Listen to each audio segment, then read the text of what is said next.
আসসালামু আলাইকুম। আমি doctor Enamul Haque Parvez, ডিইউএমএস natural medicine. আমার চেম্বার হচ্ছে মারজান মেডিসিন কর্নার, ডাক বাংলা সড়ক, চৌরাস্তার মূল, লালমোহনবলা।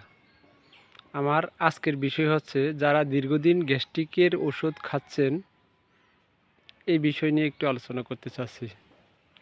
যারা দীর্ঘদিন পিপিআই খাচ্ছেন, ডাক্তার লিখতেছে 2 মাস 3 মাস, আমরা দেখা যায় এই ওষুধটার কন্টিনিউ বছরের পর বছর খাচ্ছি।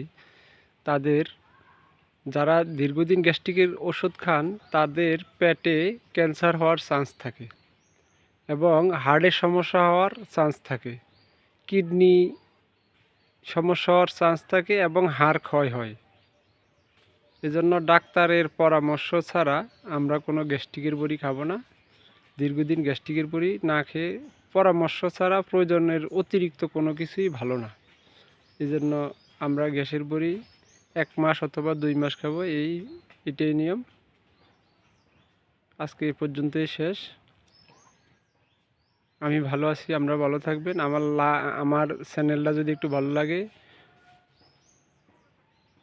শেয়ার, লাইক এগুলো দিয়ে ফলো আপ করবেন। ফলো আপ করার সাথে সাথে নতুন আপডেট কোনো ভিডিও যদি লোড করি তাহলে আপনার কাছে পৌঁছে যাবে। আজকে এই পর্যন্ত শেষ। আসসালামু আলাইকুম।